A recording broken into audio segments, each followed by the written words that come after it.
Has the whole world gone totally crazy? I mean, totally? It's time for The Line of Fire with your host, activist, author, international speaker, and theologian, Dr. Michael Brown, your voice of moral, cultural, and spiritual revolution. Michael Brown is the director of the Coalition of Conscience and president of Fire School of Ministry. Get into The Line of Fire now by calling 866-34-TRUTH. That's 866-34-TRUTH. Here again is Dr. Michael Brown. I mean, feeling just like everything's gone crazy around you, that you suddenly realize how sick and needy this world is. Yeah, I know we're aware of it all the time. I know we feel it all the time on a certain level. But you ever have just things happening around you, or one thing in particular, you think, oh my God, what happened? Did I wake up in some kind of nightmare somewhere? This is Michael Brown, your friendly voice of moral, cultural, and spiritual revolution. And you better believe we need a gospel-based moral, cultural, and spiritual revolution. And I'm going to be giving you some shocking examples of that today. For some, it's going to add fuel to your fire. For some, it's just going to strengthen your resolve and conviction in a deeper way. For some, it's going to be eye-opening. But whatever I say, don't throw in the towel. Don't think all hope is lost. And let me tell you why. The world's been messed up since Adam and Eve sinned. The world's been messed up since the fall. I mean, how much more messed up do you get than our first parents sinning against God in a perfect environment and then their first son killing their second son? That's how it starts. So the world has been messed up, and God has had to judge us before. And if not for the fact that he has withheld judgment and restrained from judging, he would have destroyed the whole earth a long time ago. And we know that Jesus came into the world not to condemn the world, because the world's already condemned, but that the world through him might be saved. And he came to seek and save the lost. So we are here in the right place at the right time with the right message about the only true God. So this is what we're made for. At the same time, we need to recognize the craziness of the world around us, the urgency of the hour, and the destructive power of sin. Now, I'm going to open up the phone lines, not for your general Bible questions, unless it relates specifically to what I'm talking about. Right? If you have a Bible-related question that relates to the topic we're discussing today, that's fine. But otherwise, the phone lines are open for this. Can you give me an example from your world, from your life experience, that has just, it hits you between the eyes like, oh man, what has happened to this world? What? It's gone crazy. Maybe something happened with one of your kids in school. Maybe you're a college student and something on your own campus.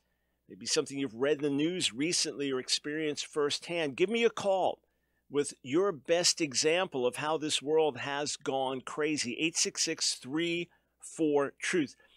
Many of you who've read my book, Saving a Sick America, know the way I start the book off. There's a man living in the suburbs with his family, wife, and 3 kids, suburbs of Pennsylvania. It's the early 1960s.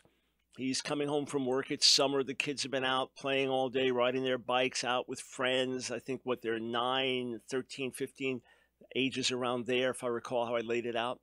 And he's coming home. It's family night. You know, they played Monopoly game night last night. Tonight it's TV night. You're going to watch Leave It to Beaver and things like that. And kids get to stay up a little later and exciting time and all that. Well, he falls asleep while watching Leave It to Beaver and wakes up and it's today.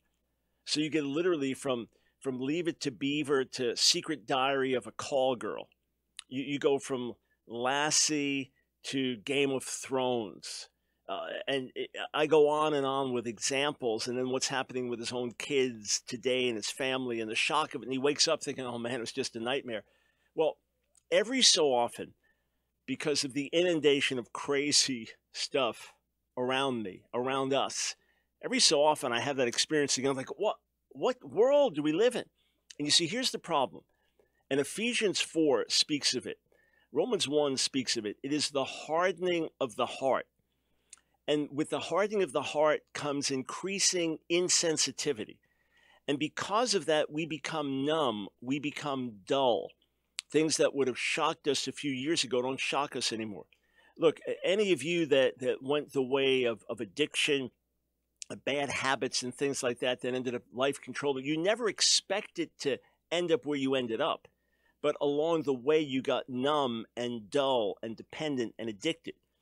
I went from smoking pot as a 14-year-old kid and not planning on doing anything beyond that to at 14 to shooting heroin at 15. And I assure you, if you told me I was going to go that route when I first smoked pot, I would have said, that's not possible. There's no way. I don't intersect with that world. I'm not that kind of person. But soon enough, I was intersecting with that world, and I was that kind of person. It's the same way. You might be entertained by something, and someone says, yeah, well, this leads to this. Nah, never happened.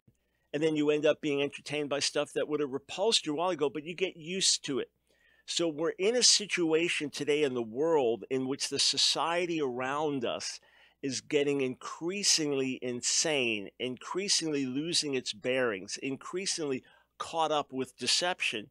And because we're around it as it's happening gradually, then it happens more rapidly. But our hearts have been hardened.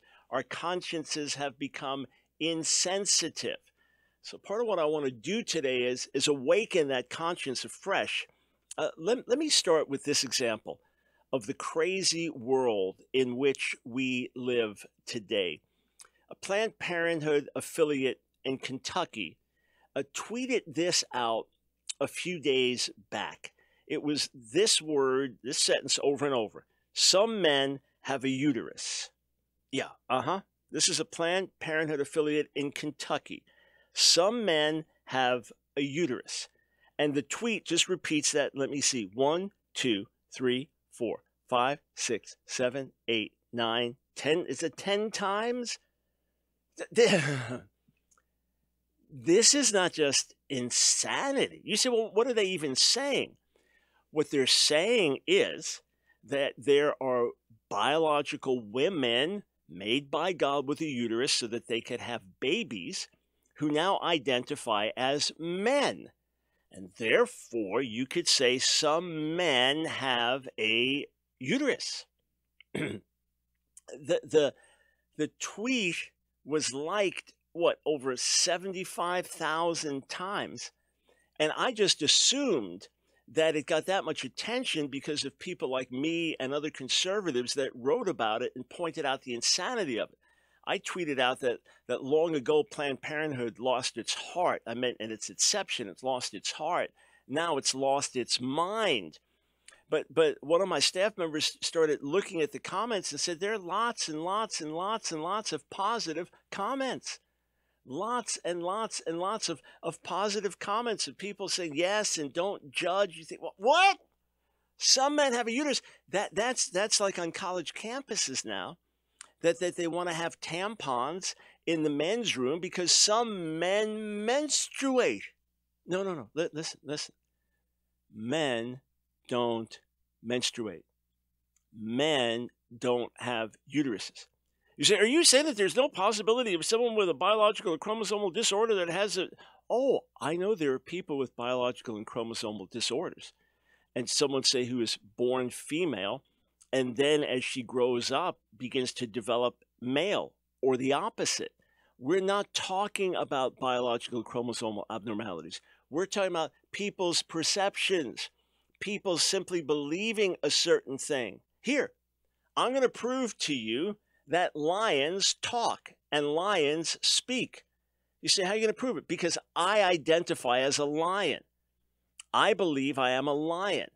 And to the core of my being, I identify as a lion. And are you listening to me speak right now? Am I roaring or am I speaking? I'm speaking. Well, that proves that some lions speak.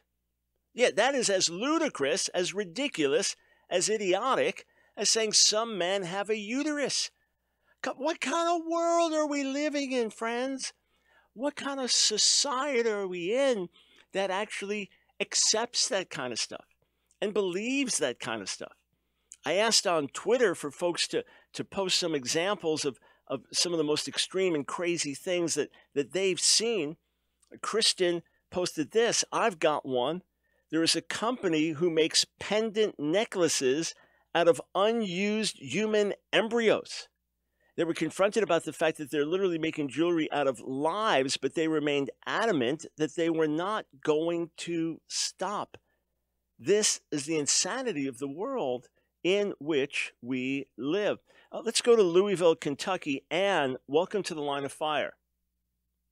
Hello, Dr. Brown. I enjoy hearing you talk every day because you keep, bringing up this transgender issue in a compassionate way, but I never would have expected that my daughter, who is now 15, would be going to school with transgender teenagers, and then she accepts that in her mind, she needs to accept them as they are and call them by the name that they identify with, and use that pronoun. It's really important to her that the correct pronoun that they identify with be used, and I don't do it. And I'm seen by her friends as being outside of being right, but I behave kindly to her. We give her rides home from school, but to me that's crazy. It's genetically she's a girl, and I am outside of normality to refer to her as she. Isn't that extraordinary? I'm scheduled to speak Thursday, so in 2 days, at my grandkids, 2 of our grandkids that live here, go to a Christian school, fine Christian school, and I'm speaking to kids 6th grade through 12th grade on Thursday about sexual issues, about homosexuality, about transgender issues. I'm scheduled to speak about those things. And I know the bulk of the kids are obviously going to be with me in a Christian school, but others, they'll be the same place your daughter's at. And they won't have that understanding, or it'll seem harsh to say what we're saying. And yeah, of course you want to be compassionate, and you appreciate your daughter's heart. These are friends, these are peers, but that girl, that is a girl. And to call her a boy is not helping her, and not paving the way for a better future for her. Well, I really appreciate the way that you phrase it, because it's helped me in my conversations with her. I'm not sure how much I've opened her eyes, but it's keeping the conversation going. Good. Let's get back to reality. Let's get back to the facts. Yeah, and Anne, let me suggest this. Go to my YouTube channel, Ask Dr. Brown, ASK Brown on YouTube, and type in the word dragon. And then you'll see a video about the man who became a dragon. Sit down and watch that with your daughter. Please do, and then let us know. Give us a call or drop us a line what her thoughts are. The man who became a dragon. Just search for the word dragon on the Ask Dr. Brown YouTube channel. We'll be right back. You don't need a PhD to know that our world is in serious trouble. All it takes is one glance at your social media feed to see that we're at a critical time, not just in our nation's history, but in world history. And this generation of believers is facing an unprecedented barrage of attacks against the truth of the gospel, and they're coming from 1,000 different directions. If ever there was a time for the body to speak out, to raise a righteous standard, and to be a beacon of hope in the midst of a sea of despair, now is that time. Through preaching and teaching and radio and writing and social media, God's given us a voice. By His grace, many lives have been impacted for the gospel around the world. So it's for that reason I want to take you behind the scenes here at Ask Dr. Brown, let you know about some of the exciting projects we're involved in, and share with you how you can help us fulfill this great mandate from the Lord in this battle for the hearts and minds of a whole generation. Over the last several months, our studio has undergone a massive overhaul. We have put thousands of dollars into revamping what is basically our command central. This studio is not just used to produce the Line of Fire radio broadcast, but we also produce in this studio hundreds of YouTube videos that you see, as well as our media for other ministry outlets like God TV and NRB TV. So this studio is really the heartbeat of everything, all the media that we produce at Ask Dr. Brown. And now we are ready to step into a whole new realm, and we can do it with your help. So I'm asking you today to partner with us. Through your generous donations, we can fulfill this mandate from the Lord in this battle for the hearts and minds of a whole generation, and you can help amplify my voice. Friends, stand with us today Together, we're making a difference.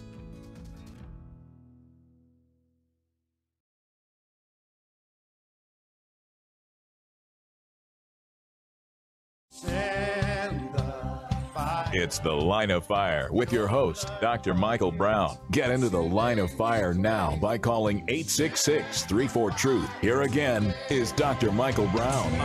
I know what some of you are thinking. You're thinking, obviously, Jesus is coming any minute. It has to be. The world's going too crazy. Look, I remember thinking like that in the early 1970s when I came to faith. And many through the centuries have felt like that. The world's going crazy. It's the end. Jesus is coming in any minute. Look, this could be that we're getting nearer to the end and everything is collapsing around us and normality is collapsing around us. And to be clear, I'm not saying some kid who's 15 years old, a boy that genuinely believes he's a girl, that this kid is the worst sinner or full of the devil. No, I'm saying that they're confused.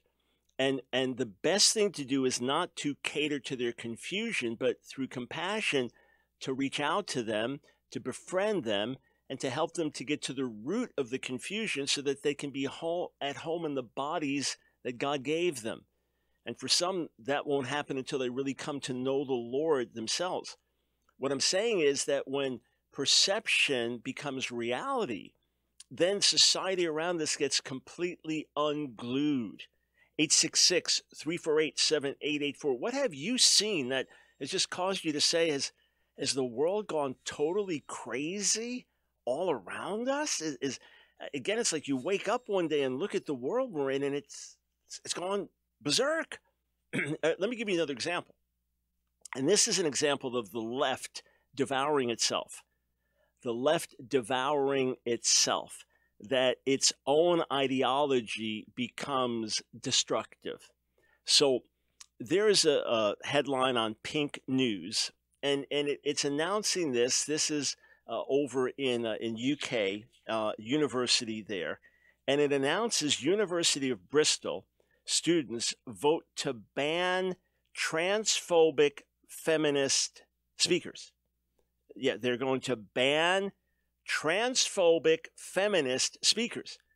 So some famous feminists have taken exception to men who identify as women and saying, look, they're not really women. They are not biologically women. They don't relate to what a woman relates to biologically.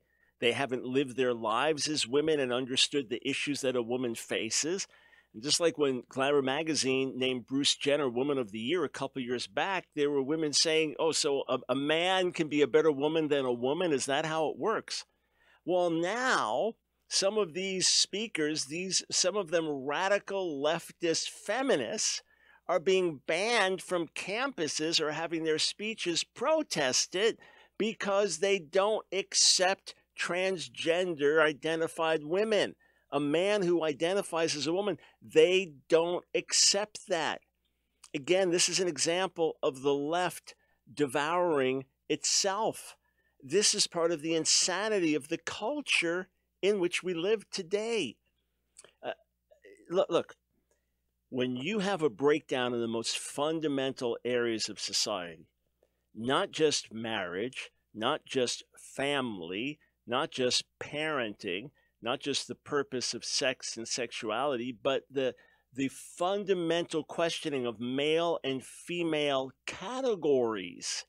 You're living in a realm of spiritual and moral confusion on a very, very deep level. 866-34-TRUTH. Let's go to Anna in Charlotte. Welcome to the Line of Fire. Hey, I am calling to see if I can articulate my problem. I am noticing more and more that I get accosted by men, and I just feel like I'm always prey, and they're the predator. I can't do things I want to do alone, like hiking. I can't garden. I can't even have I have to have my windows tinted in my car because I can't eat a banana without getting talked to dirty from guys in other cars. And I'm seeing it grow and grow. Some teenager boys passed me the other day. I smiled at them, and they called me so many derogatory names. It almost hurt my heart. and I'm just so concerned, Mm. and I would like to pick your brain about this. I'm Yeah, disenchanted. Anna, how old are you?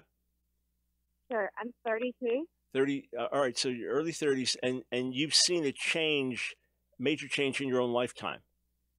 Yeah, major. And I've lived in cities, Orlando, Miami, Charlotte, Columbia, and it's all around. Yeah, I mean, Um, to me, what it is the pervasive nature of pornography, the yeah, constant bombardment of pictures and images of women. I mean, this is for decades now, as sexual yeah, objects. The same society, yeah, on the one hand, that's crying out, and the women saying, "Me too, I've been abused," and exposing the Harvey Weinsteins and these others, is the same society mhm, that continues to put out constant sexploitation films, presents women as sexual objects, every kind of airbrush picture. I mean, the endless bikini pictures of women, on the front of just health magazines, this for decades now.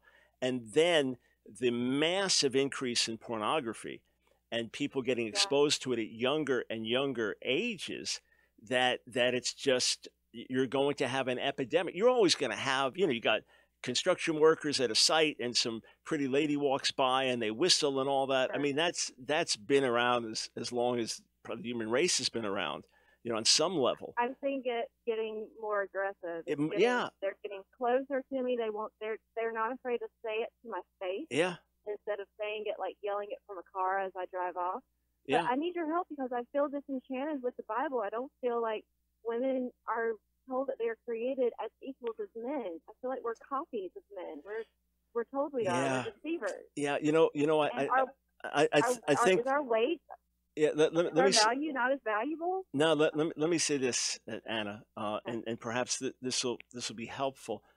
Number one, let's recognize that with a society that's degenerating in certain ways sexually, that you may have, stats going up and down with kids born out of wedlock and different things like that over the years, and different stats going up and down with young people having sex or waiting, or whatever. Those things, vary back and forth over the years.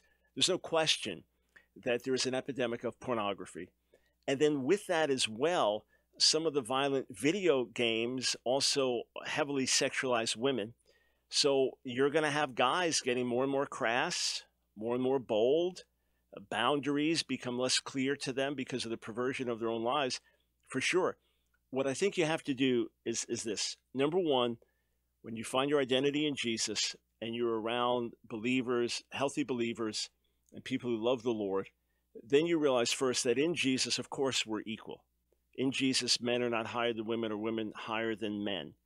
It's true that many churches you'll have more women than men, and often women can be more prayerful and spiritually minded than men. That doesn't make women higher than men or men lower, okay? We need each other. We're dependent on each other. We're equal in Jesus. There's no caste system. There's no class system, all right? So we are one in the Messiah with equal access to God and equal ability to fulfill our calling. We need to teach that and emphasize that. At the same time, it's very important that we recognize that men are not women and women are not men. In other words, the way to find equality in the Lord is not by removing distinctives and forgetting that we each have particular roles. And men have certain roles in leadership that women may not have, and women have certain roles in different ministry aspects that men may not have.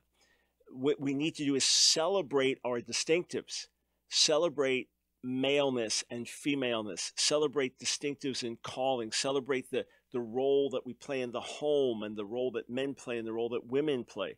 We celebrate that while we recognize our deep equality in Jesus.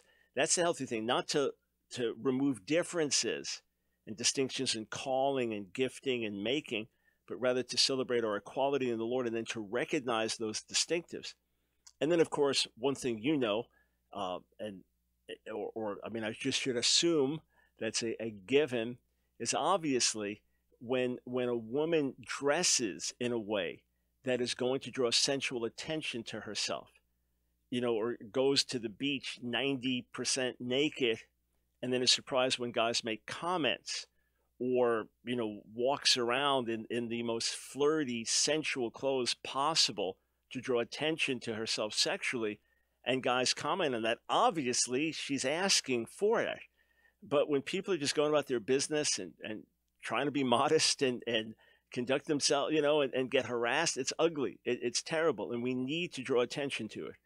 And it's critically important for us to train in the church, to train young men to honor women and to esteem women and to appreciate women and to be willing, if they're going to get married, that their posture is that they lay down their life for their wife to nurture and strengthen and help her. And as opposed to, I'm the head of this house, you're just going to wait on me hand and foot and do what I want you to do. So I think as we do, focus on that, and husbands set good examples for their sons and wives set good examples for their daughters, and we model this in the society, that this can be a place where any woman comes in and she's around a bunch of believers, she's going to get respect. She's not going to be treated just like a sexual object or some second-class citizen. I'm so sorry that this is your experience, and may God protect you and surround you with godly friends as well. But thank you for highlighting this. It's a plague in our society today. 866-34-TRUTH. And listen, no woman in her right mind is asking to be raped. No woman in her right mind is asking to be sexually harassed.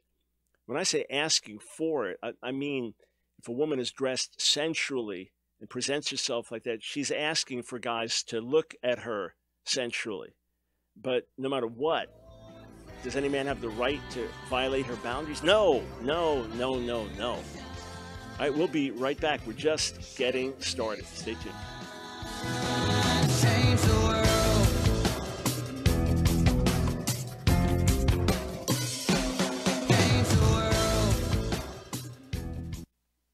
I'm Peter Rosenberger, and this is... There are Jewish scholars who believe that Jesus was a good guy, that he was a rabbi, Orthodox rabbi, a fine Jewish teacher, and that he's not the one responsible for all the changes or founding, quote, Christianity. Rather, Paul changed things. You'll often hear that. There are liberal Christian scholars who believe the same thing, that Paul changed things, that he changed the gospel.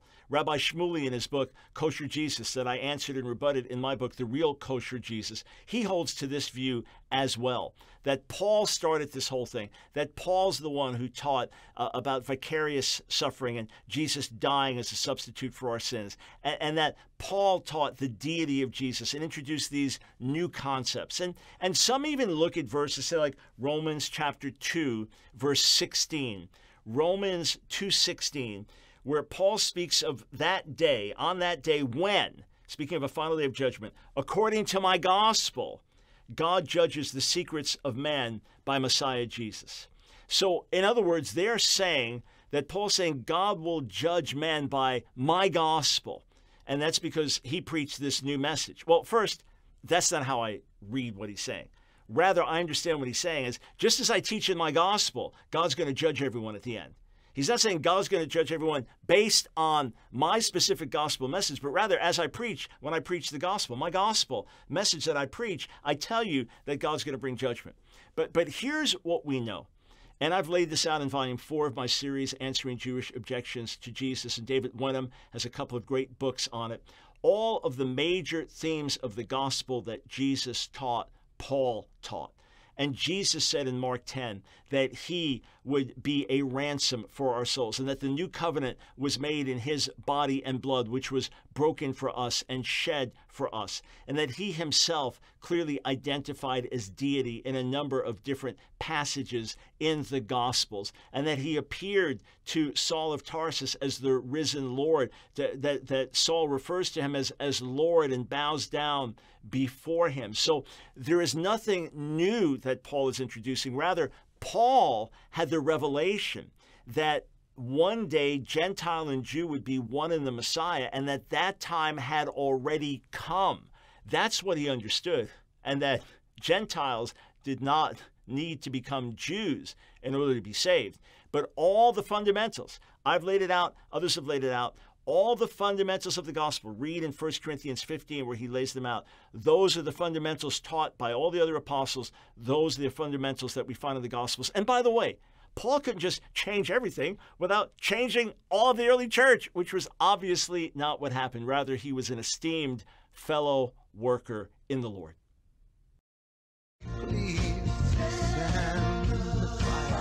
It's The Line of Fire with your host, Dr. Michael Brown. Get into the Line of Fire now by calling 866-34-TRUTH. Here again is Dr. Michael Brown.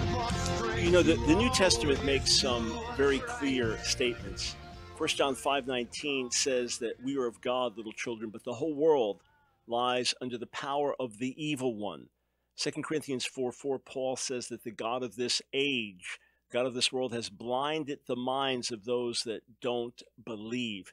Of course, we all know Romans 3:23, all have sinned and fallen short of God's glory. All that to say, we're living in a very messed up world, and it's always been a messed up world. And there's never been a time in human history since the fall that the world has not been crazy and messed up. That being said, there are times when you just wake up and look at the world around you and think, has the whole world gone crazy? And it's interesting. I think it was last year, Franklin Graham was asked why he spoke about political and social issues more than his father did, more than Billy Graham did. And he said, when my father was going to school, they read the Bible in school. You're talking about public school, secular school. They read the Bible in school. In other words, it's a different world in which we're living. What about those who are raised within this world? What about those who are raised in this generation? How does the world look to them? I'm speaking for a few minutes with Liberty McCarter. Liberty is a staff writer at stream.org. She's got a bachelor's degree in journalism from Patrick Henry, and I enjoy reading her articles. She's a millennial. She's a clear-thinking millennial. She is biblically based, so she understands her generation firsthand and understands God's perspective through the Word firsthand and is addressing those things without compromise. Liberty, thanks for being with us on the broadcast today. Thanks so much for having me, Dr. Brown. Great to be here. Now, I know you've been talking lately about some of the events surrounding the tragedy in Parkland, the shooting in Florida, and we can get to that. But I want to look at something larger. There, many times the older generation doesn't understand why the younger generation is so worked up about things. And, you know, this happens with every generation. You have these generation gaps and things like that. But this generation growing up now is growing up in a totally different environment with areas of sexuality, homosexuality, transgender issues, and things like that.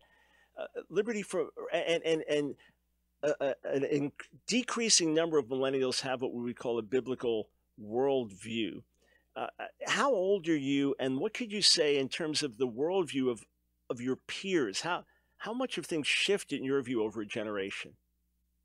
Well, I am 24 years old, so I qualify officially as a millennial. And I would say just from, looking at a lot of my peers that grew up in the faith and maybe have left it or are still, in the faith, we kind of grew up in, I think, a culture that for those of us who did go to church, it really focused on trying to make church cool and fun and not really all the time focusing on just preaching the pure gospel, which, as we've been reminded with the passing of Billy Graham, that's just what is so powerful. Nothing fancy, nothing special, but just the gospel of Jesus Christ. And so I think, there was that and church culture, plus just kind of our parents' generation drifting away from the church as well.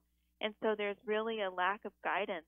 We don't have that moral cohesion that we used to have in this nation. And there are a lot of questions popping up that past generations didn't really have to deal with, like a lot of the, sexual immorality that you've been talking about today and other things.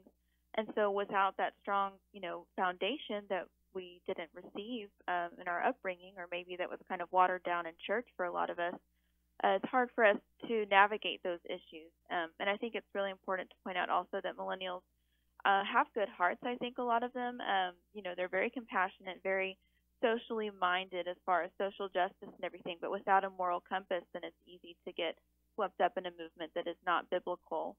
instead of, realizing what the truth is about that. Yeah, and Liberty, you say something that's so critically important, and we often look at, well, millennials are this, millennials that. Well, who raised the millennials?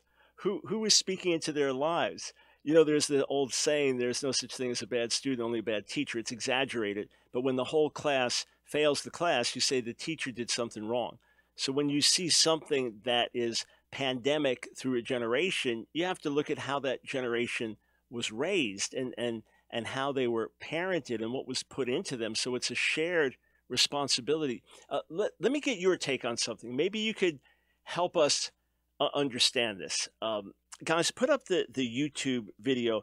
This is a video that we did where I talk about drag queens reading to little children, toddlers, 2 years old, 3 years old, in libraries. This is becoming an increasing fad where drag queens are doing this. And somebody posted to the video where I talk about the insanity of this, a fellow named Jesus. I'm a devoted Christian. I read God's word. I see no problem with a drag queen reading to a toddler. When did God ever say someone in a costume is a threat? I think we should focus on bigger issues. If the Lord is my shepherd, I'm pretty sure that he doesn't want me giving place to ignorance and hate. Patience and love is the shop I'm on. Now, hearing that, it was one of the most outrageous things I could imagine. A drag queen reading to toddlers is off the charts insane. And here you have someone saying, I'm a devoted Christian, I read the word, and I'm into patience and love, not into ignorance and hate. Could you decipher this? I mean, what are people seeing and thinking that would allow them to come up with something like that? Well, I think a lot of it comes from the way that millennials were raised, by and large. And, I'm not exactly sure where this philosophy came from, but I know that it was the philosophy we were raised with. It became very kid-centric, all about you. You can be whatever you want to be, self-esteem. And, again, came from a good place, but it was very much just celebrating the individual. And that is, what we were raised with. And I think, once you're raised with that kind of mentality where it's all about you and you're the most important thing, and you're so special, and you are special, but when that's kind of, you're so self-focused, then you start to interpret the Bible. You think, well, if that person thinks that it means this, then who am I to say otherwise? Or if this person, they want to live their life that way, then how dare I say something else, because they're following their dreams, they're doing what they're supposed to do, you do you kind of thing. And that's very much the culture that we were raised in. And so again, if you didn't have parents that really you could have even been raised in a Christian household, but if your parents weren't very clear, and your church community was not very clear about how there are biblical standards, and having patience and love does not mean accepting something that God says is a sin, then you are going to easily fall into that, and you're going to miss the truth of the Bible and misinterpret it to just think it means whatever makes people happy. And then with that, you have concepts like your truth and your reality. And when that's now fueled by the church preaching a gospel of self-esteem, rather than the church changing the world, the church just bought into the world's philosophy and baptizes it in Christian terms, and you end up with this kind of insanity. Someone saying, yeah, I'm a Christian, and I don't see any problem with someone in a costume reading to toddler. Yeah, well, it's one thing if the costume is like a lion or a bear. It's another thing as a man parading or masquerading as a woman in exaggerated form. And Liberty, you mentioned your generation looking for justice, equality. I was thinking a few days ago, growing up as a kid in the 60s, early 70s, we were all about peace and love. And of course, we went about it the wrong way, and it became the whole sex, drugs, rock and roll, Eastern religion deception. This generation is all about justice and equality.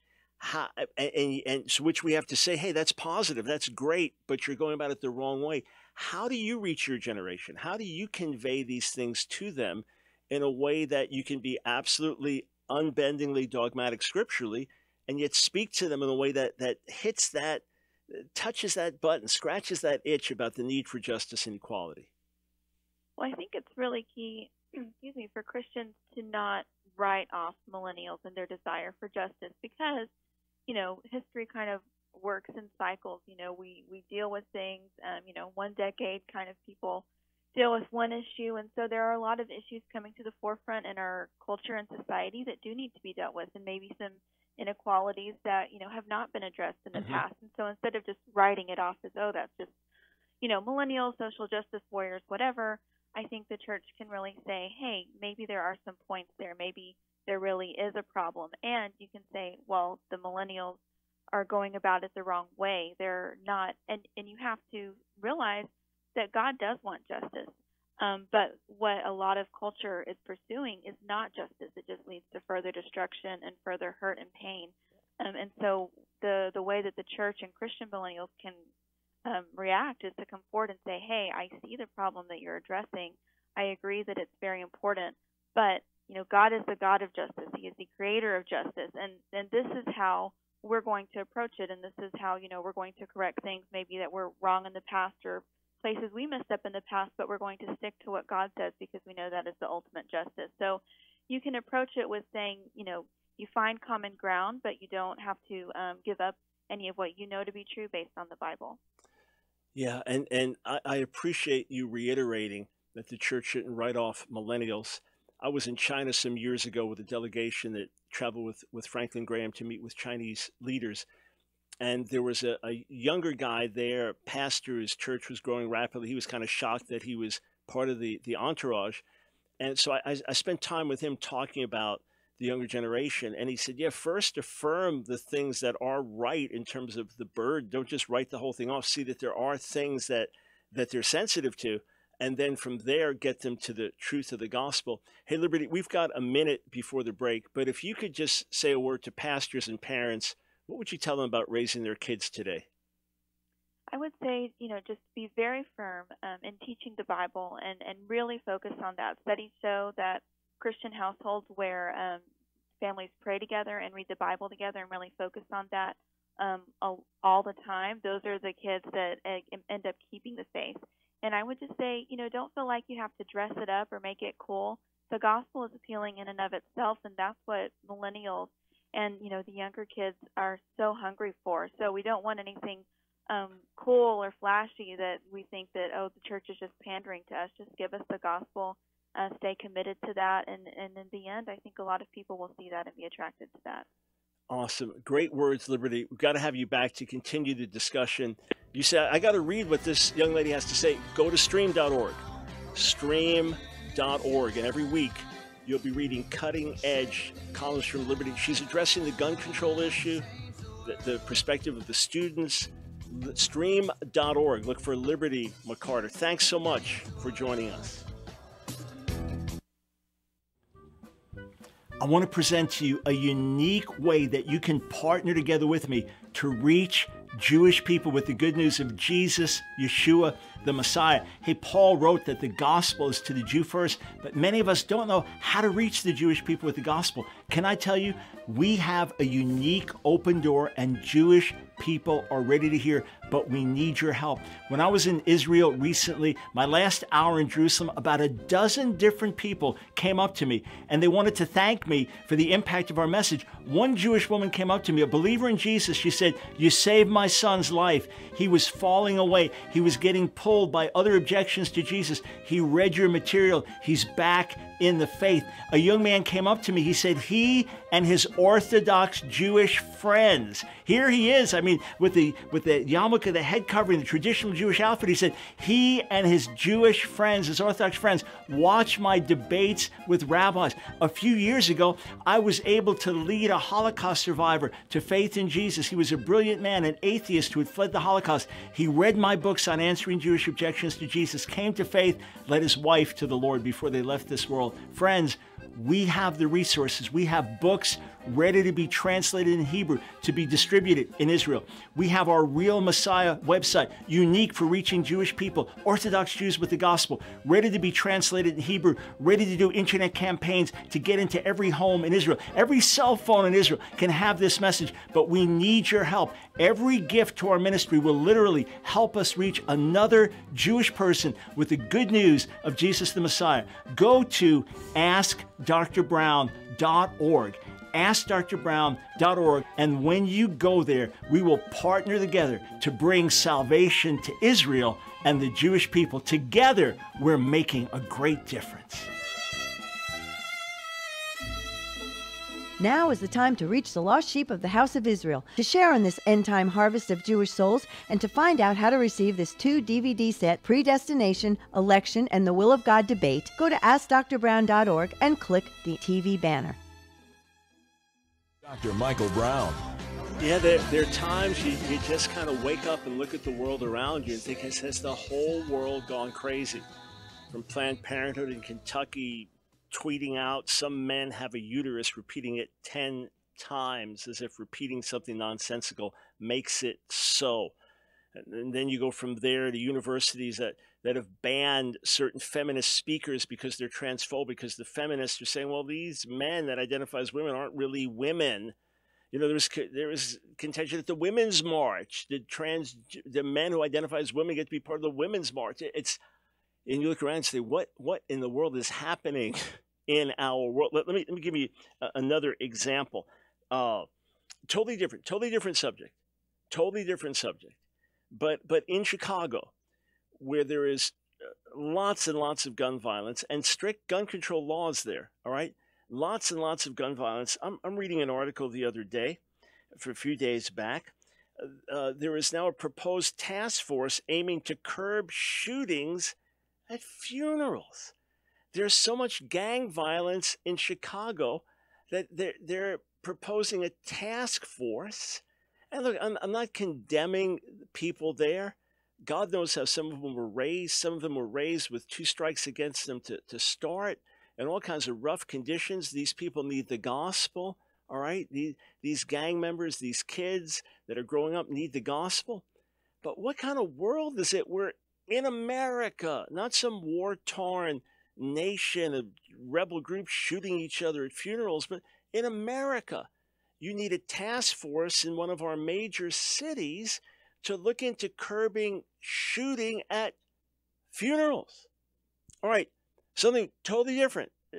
Again, just it's one of these days you wake up and you look at everything around you, think, has the world gone totally off its rocker? How about this? There are now people speaking out. Here's an award-winning comedian, reported by the Telegraph in UK. She is accusing cancer research of, quote, fat shaming for launching a campaign against obesity. This comedian, Sophie Hagen, herself from the picture, she looks to be a little heavy. She is accusing cancer research of fat shaming because they want to talk about the dangers of obesity. You think, okay, what's that got to do with the Chicago shootings? Nothing. Just examples of some news items that came my way in the same day, and I was thinking, what is happening in the world around us, all right? But I can go back to the fat shaming thing and tie it into what I was talking to Liberty about a few moments ago, in terms of it's fine for a drag queen to read to toddlers. I mean, that's what's wrong with the costume, and exercise patience and love, and don't judge. And then what's even called a phenomenon, helicopter parents, so-called because they're constantly hovering over their children and have to protect them from any negative outcome of any kind. So you have situations in school now where kids have competition, but they play a sport, but then at the end they don't keep the score. Why? Because everybody has to win, because no one can lose. Where every day you have to get sent home with some type of affirmation. Otherwise, your kid's not okay. And look, I'm all for affirming. I doubt that you could find a parent raising their kids that was much more affirming than I was. And Nancy is she hands out her praise very, very carefully. There was some work that was being done on her house the other day, and I asked how it went, and she said the guys did a fantastic job. And I said, I don't hear those words often, but fantastic. That's incredible. You know, she'd tell the girls the truth. She's a loving, devoted mom, but she was not one to just flatter them all day. And, you know, but I was constantly telling them how special they were and how beautiful they were and how wonderful they were and all of that. And, you know, she'd be very truthful with them. And it was the rock foundation of our household, but she was not one for just throwing out platitudes. You know, I could maybe do it too much that it could almost get cheap. So I'm all for affirmation, but we need a little realism. Is that too much to ask? We need a little realism. We need the reality that not everybody wins. We need the reality that people go through tough times. We need the reality that life is not fair. These are realities, but no, you can't even have a campaign to help people with compassion, with support, to help people get in better shape, because you don't want them to die prematurely of heart disease or develop other diseases that could be preventable, or wither away from complications of type 2 diabetes when it could be reversed through dietary change and exercise. You love people, you want to help. No, you can't do that because it's fat shaming. Yeah, you can fat shame someone just like you can shame them for being Jewish, or shame them for being white, or shame them for being black, or you can shame somebody for anything. We could be derogatory and nasty and negative and hurtful to people. I'm talking about coming alongside of someone and saying, hey, can we help you? Can we work with you to help you with your diet and lifestyle? No, that's fat shaming. What do you say? What do you say, friends? Part of the crazy world in which we live today. Here's an article, Robin Abkarian, writing about the Oscars in the LA Times. In the ladies' room at the Oscars, a transgender moment signals a cultural shift. With a picture there of Sam Brinton. I didn't know who Sam was, or Brinton, until just a couple of days ago when I saw a GoFundMe campaign by Sam asking for gender fluid heels, wanted to have some really nice stilettos. And here this woman, Robin, is saying, on Sunday night in the restroom at the Dolby Theater in Hollywood, I was washing my hands when someone in a crimson ball gown swept past me towards the stalls. There was something about this person's energy that was different than that of other women who were milling around, redoing their lipstick, chatting about the Oscar show. It's because it's not a woman, it's a man who identifies as a woman or gender fluid, called gender fluid LGBTQ activist. Sam may be a very nice person in many ways, and Sam may be very happy about his life right now, but the reason that he had a different feel than the other women in the bathroom is because he's not a woman. But if I dare say that, I am heavily transphobic. 866-34-TRUTH. Yeah, and of course, got to use the right preferred pronoun, must do that. You say, don't you want to be sensitive to people? I do. I absolutely do. I wrestle with these things. I weep over people that struggle. I've walked the streets of cities like New York at night, where you might see more gay couples out in the streets, or more people dressing, cross-dressing or identifying as transgender, or various variations in between. And I've walked the streets saying, God, I don't want to hurt anyone. I want to help people. And I know in their perspective, they're just living their lives out. But friends, the world is going crazy around us. It's losing its sense of reality. 866-34-TRUTH. And Wade, I don't have time to get to your call now, but the question, where are things going? That's the big question, sir. That's the big question.